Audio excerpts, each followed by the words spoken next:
Before we talk about the game, Roberto, obviously you saw yesterday that Yaya Toure wasn't charged. Jose Mourinho made some comments prior to that announcement, just saying that if he wasn't to be charged, then it basically sends out the message that players can get away with what they want if the referee doesn't see it. What are your thoughts on the matter? Well, I think it's not just in that incident. I think in general, I'm not a big believer of going back to every single game and trying to review every incident, because it would be impossible, to be fair. Because how would you keep track on every single game, every single action that happens in a football game? I think it's a thin line.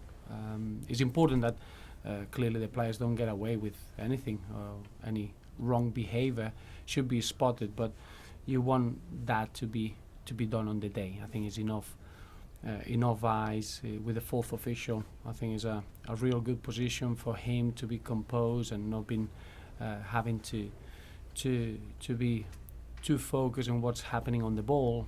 I think it's better if we can spot all those incidents as they happen in the match day. I'm not a big believer on going back in those actions because I don't think the game could be fair, because it would be impossible to check every single game. Maybe we'll check the game that it was highlighted at the weekend, or a major incident, but I think overall it will be very, very difficult to be fair with the game in general. Should the fourth official maybe have a monitor to help pick up on those kind of incidents? Well, I think you can look into every single aspect that you can help as much as we can to the referees. Is one of the hardest jobs in the game, but clearly we shouldn't take things out of context. I think we need to give it a little bit of a common sense and make sure that we help the referees as much as we can, but clearly you don't want players to get away with wrong behaviour or a wrong example to the younger generations. That's top and bottom the message. For yourselves, did the injuries to your striking options catch up with you a bit at the weekend? Not really, no. I think you get moments like this in the season that you lose one or two players. I think we've been very unfortunate in the last few weeks that for a period of 6 games we've been losing one player in every game, and that had a little bit of a piled up effect. But I wouldn't say that was the reason why we couldn't get a positive result. I thought the performance in the first half was magnificent, as good as you're going to see an away team imposing itself and playing really, really well. If we would have scored in that first half period, it would have been a completely different game. But overall, we are becoming stronger in terms of how to perform, and the players that are going to come back from injury clearly are going to help the squad, because it's important to get fresh legs, and it'll be a real boost to the side. But in terms of the performance, you're looking at the way that we controlled the game in the first half and the way that we created chances. It wasn't a day to look at the absentees. It was a day looking at the players that we had in show, and I thought the performance was really, really impressive, and a performance that is going to give a real platform for the final 13 games of the season. Is it a case of being more ruthless then? Sometimes a bit more ruthless, sometimes a bit more composed in the final third. I think defensively the team is starting to be very assured. If you're looking at we just restricted Spurs to 1 shot on target after 65 minutes and 1 in the 92nd minute. You're looking at the previous game, 1 shot on target from Aston Villa. So if in 2 games you're going to restrict the opposition to 3 shots on target, I think it's the team working really, really well, and defensively we are a very strong unit. Then on the ball we're starting to be at ease in what we're trying to do, and we're becoming a very strong side in that respect. So we're desperate to come back home and get the comfort of our fans and play at Goodison to make sure that we get rid of the feeling that the players are sharing at the moment, which is a real unfair feeling after the result of the weekend. How then do you view the gap that's opened up now between you and fourth? Still retrievable? It is, yeah. I think we all seen that this league will never stop to surprise us. A couple of years back you saw a big gap at the top of 8 points cut down in a shorter period than this. I think there are many points to play for. I think what is really exciting is the moment of form that the teams are starting to get, and you're looking throughout the league, not just on the top, fighting for the title, fighting for a Champions League position, fighting for Europe, fighting to avoid relegation is as close fight as you ever seen for for a long time, and that's just credit to the league. And obviously it seems that nobody wants to win the league, or nobody wants to come out saying that they want to win the league. We're quite happy to want it to in the league. Who would you say they were favourites then for the fourth spot? Well, I think it'll be an interesting rally from now till the end of the season. There are many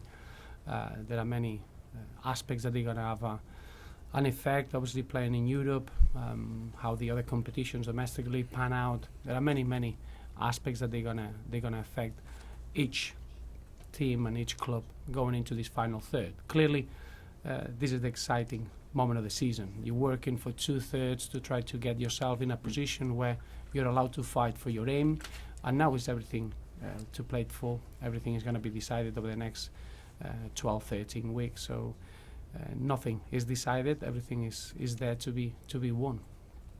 How do you see this proposition of Crystal Palace at the weekend? Is it very different to the one you faced earlier in the season, given the job that Tony Pulis is doing there now? Well, Tony has done a magnificent job. We all know what Tony brings is a very strong know-how in winning games.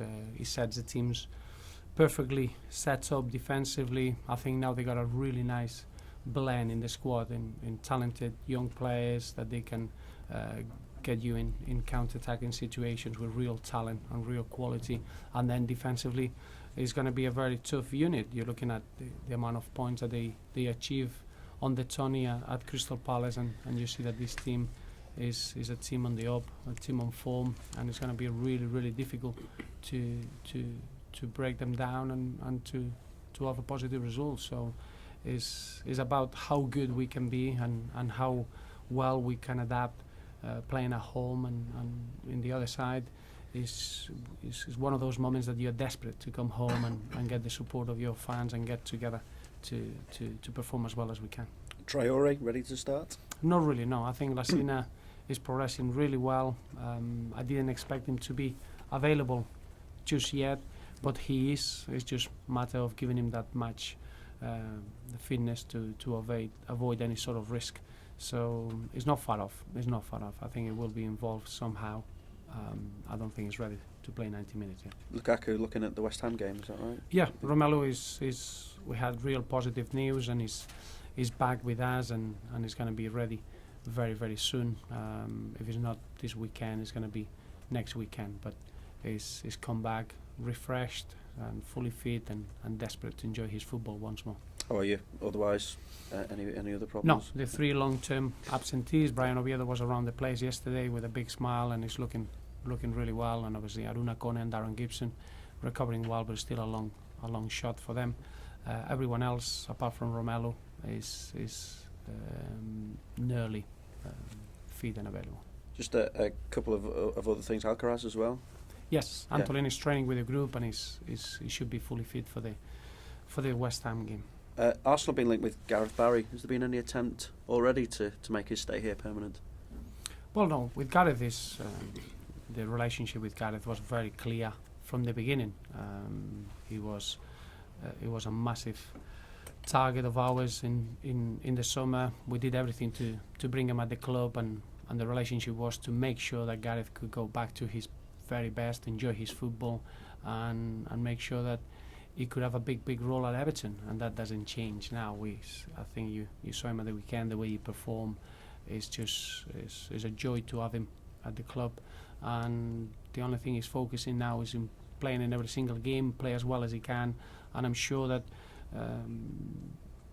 the England squad could benefit from that level of performance. So nothing to look into that situation. That was our agreement. In the summer we'll sit down, and it'll be a question of what's best for Gareth, nothing else. That's definitely going to wait till the summer. You're not going to think of bringing that forward and trying to sort something. No, that was never our agreement. Remember that Gareth was available in the summer. We were very clear on what we wanted from Gareth. We wanted to put an environment where he could be important, that we could use his experience, that he could enjoy his football, and that was always the case for this season. At the end of the season, we'll sit down and we'll see if we reach every single target that we had, and I'm sure that Gareth now is only focusing on the games that he's got ahead and focusing in winning as many games as we can for Everton. Nothing else matters.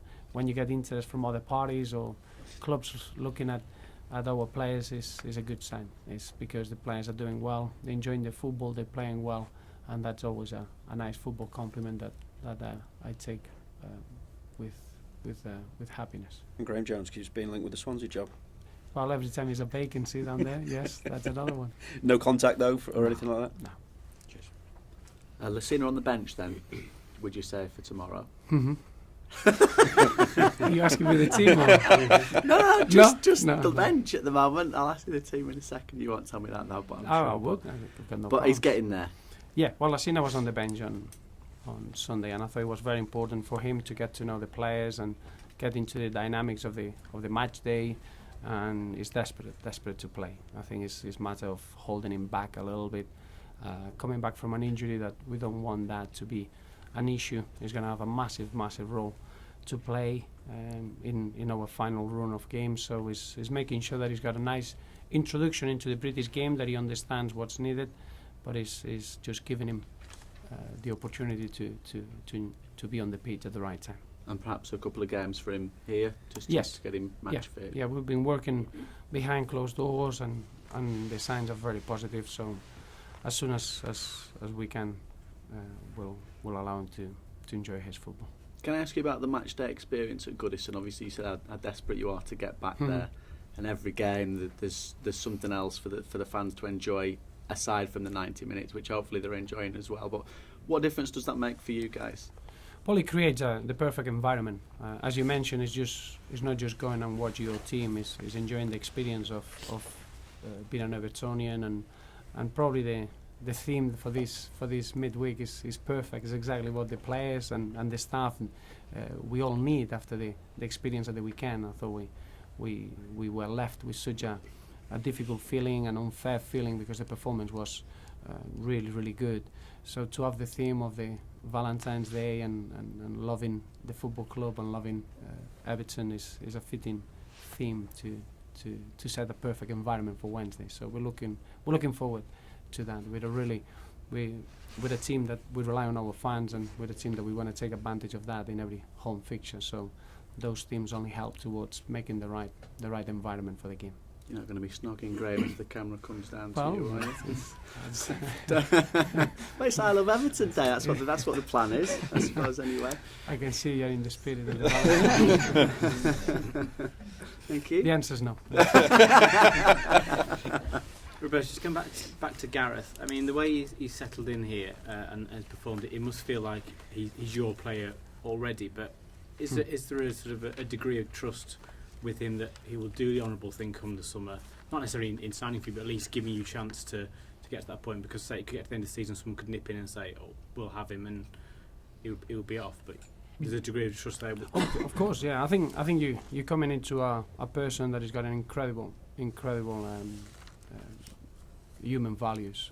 Is a person that he needs to make football decisions. Is enjoyed an incredible career. Is in a position that he can choose where his football happiness is going to be. In the summer he was available for other clubs, and he decided to come to Everton. The agreement there is to make sure that Gareth could fulfill his potential, that he could have an important role, that he could enjoy his football, that he could be tested in different ways, and we achieved all of those. Now the most important aspect is to finish the season when you go into the final third, fully concentrating in trying to win as many games to get the rewards of all the good season that he's had. So for me, it doesn't change anything. I trust him implicitly. I just enjoy working with him. He works exactly what we set out to do in the summer. I still think that he's the best English player in that position, and I'm just glad that at Everton he's been able to show that at this present time, which internationally could have a massive effect. But it's one of those situations that I'm glad that there is that sort of talk, because it means that Gareth has been performing really well, and there will be other options for him there. Something that I always been aware. So I'm happy with the way he's worked out, but I still think that the best for Gareth and Everton is still to come. Is there a definitive criteria in terms of, do you sit down and say, right, he wants to achieve this and this season, and that will convince him to stay, or is it a bit more sort of flexible from that? No, I think we're talking about an hypothetical situation. All it matters is Gareth being fully fit, enjoying his football, and being an important footballer at Everton Football Club, and that's what we are experiencing at the moment. Everything else, it's not the time, or it doesn't concern me. Gareth, I thought, was sensational at the weekend on Sunday, and that's the only thing that matters from now till the end of the season. That was the agreement that we had, and nothing is going to change until we finish the season. We spoke briefly last week about how sides react to defeats, particularly when we're talking about the White Hart Lane one. In the league this season, you've always bounced back from a defeat with a victory. I mean, what does that say about the squad in total? Well, it's just something that we all know, that is a real unity in the dressing room, that obviously we got a core of experienced players that they set an incredible direction for everyone to follow, and that's surrounded or wrapped up with an incredible character and great tenacity to achieve. Remember, there's a big difference between performing badly and then needing another game to perform well. This is not the case. We performed really well at the weekend. As it could happen in football, you don't get what you deserve, but it's another test for us to react and making sure that we show that we are ready to carry on performing well. And in football, if you do that, you're going to get the positive results. So the character and the personality of this dressing room has never been in question or in doubt. If anything, is one of the biggest strengths that we have. Roberto, how much of an honour is it to be asked to speak at this year's Hillsborough Memorial Service? Well, I'm not sure how can I put it into words. I think it goes beyond the rivalry in football. I think it's what football represents in the community, in everyone's lives, is the passion that we have, living our lives involved with football, and those are the events that it gets everyone together, everyone that shares that passion for the game and the sport in the city is something that it goes beyond any sort of rivalry. So it fills me with real pride, and I think it takes all the way back to the history of the two football clubs and figures like Will Cuff and McKenna, and all the big moments that the two football clubs shared in the history. So a very proud moment. The chairman gave a very moving speech at last year's service. Have you had a chance to speak to him about it? Well, we mentioned it, and we commented how powerful the sport and how powerful football is in the city, and I think that's something that we need to be proud of, and it's something that it can really affect other countries and other communities around the world. I think is the good side of seeing the effect of football into the other walks of life in any family.